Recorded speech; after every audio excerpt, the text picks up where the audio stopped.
My name's Peter Manning, and I am a contractor, and I work with my brother, and we renovate bathrooms, kitchens, houses, build things. And I grew up in Bonnet Shores, Narragansett.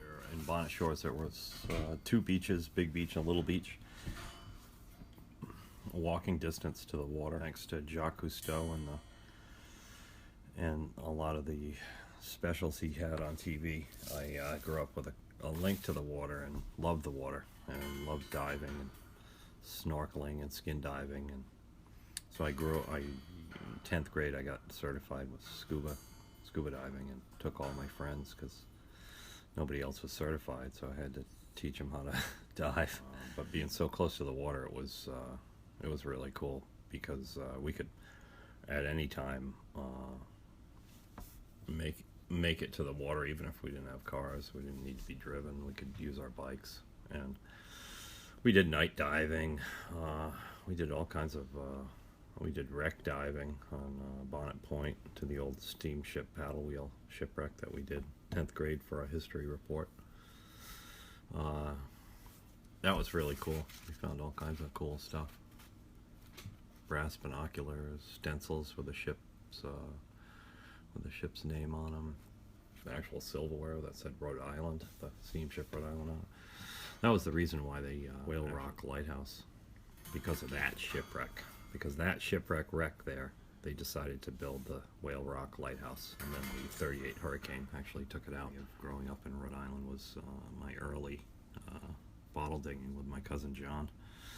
So we went to like Conotchet Farms and areas around where he lived on Narrow River, and we'd find dumps where bottles from about 1880s, 1850s, where people would dump. It was in the old dump, like the Rose Hill dump now, except it was mostly bottles and metals.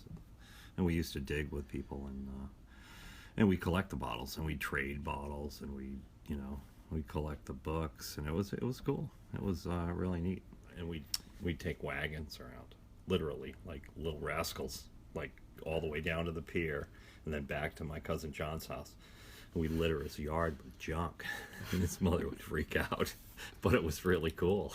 We thought it was cool because we learned all about history and all about how things were made. And what made me want to raise a family here is because of all the really cool things I discovered in Rhode Island. I mean, you can pretty much go anywhere, do anything. I mean, it's endless. I mean, we went on hikes and we went and found old graphite mines with caves and bats, and of course those graphite mines have been demolished. They were demolished in I think the 80s. We went there and the mine wasn't there anymore. And then, with all the bunkers and all the cool islands, we used to go out to Dutch Island, which was an old military fort, and it was an old Dutch trading post, before the Revolutionary War. I don't like how the fishing community's dying out. That was a whole big industry that my cousins were in, part of Rhode Island, that's kind of dying, with the overfishing and the regulations that are pushing people out.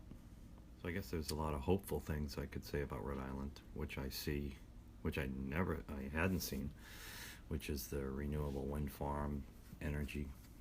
I see a lot more solar panels and windmills on the houses, a lot of solar.